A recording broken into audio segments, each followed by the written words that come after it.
Hey everybody, this is Roberto Blake of RobertoBlake.com helping you create something awesome today. So in today's continued conversation about using social media as a graphic designer or a visual artist, and really you can do this as any creative professional and this advice will help you, we're going to be talking today about how you use Google+. Now I know a lot of you are skeptical and you've been sleeping on Google+, and I really think that's a mistake. Google, as you already know, is the largest search engine in the world, with YouTube, who is also owned by Google, being the second largest search engine in the world. So when you take that into context and that Google image search is tremendous, I really think that if you are a designer, an artist, a fine artist, a photographer, a videographer, that you should engage in Google Plus at least a little bit.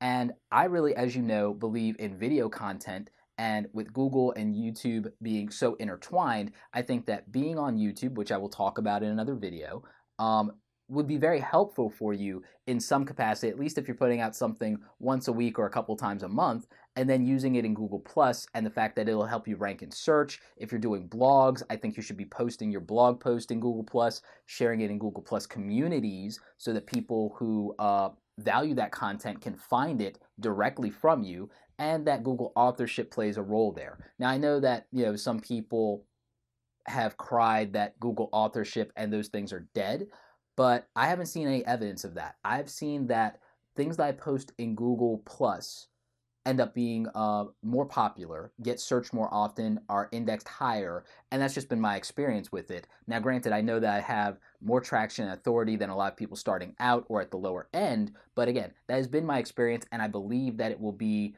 consistent for other people.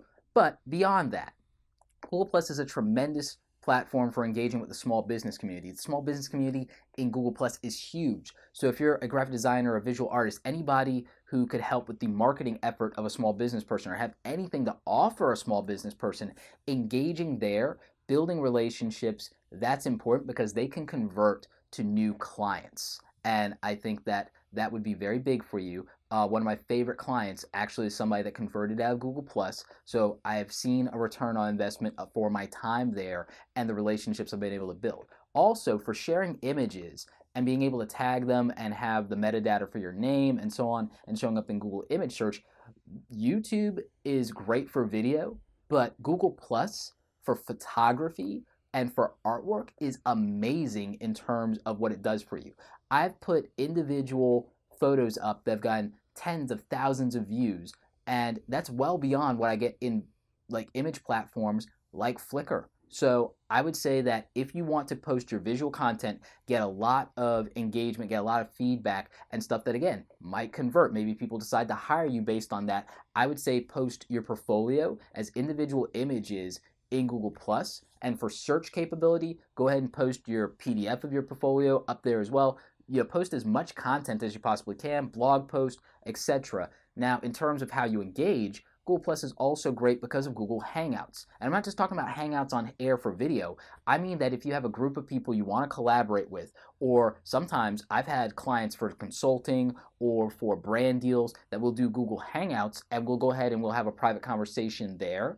And that sometimes that's worked out a lot better for us even than Skype. So again, take advantage of what Google Plus has to offer.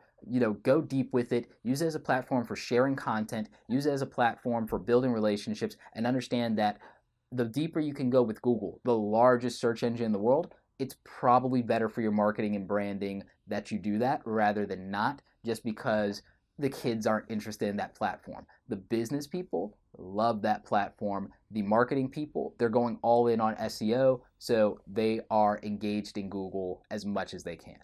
Anyway, if you still have questions about Google Plus and how you can use it as a graphic designer, creative professional, visual artist, what have you, leave those in the comment section below. Also, feel free to add me to your Google Plus circles. The other cool thing about Google Plus circles is that for YouTube, for the most engaged fans on the channel, I've invited you to be part of a special Google Plus circle for my top YouTube fans. And I send out little things like thank yous, notices of videos that have come out if you guys didn't get in your subscription box, and other little things. And I'll be using that more heavily when I start promoting things like giveaways and contests or special free downloads. So those people will get that information first. And again, sometimes I post content in Google Plus that I might not be posting anywhere else. I might be linking out to resources. I might post some information as far as something cool that I found that I'm trying out. So again, make sure you're engaged with me in Google Plus or in general with anybody that you value content from, because you just never know what they're going to post.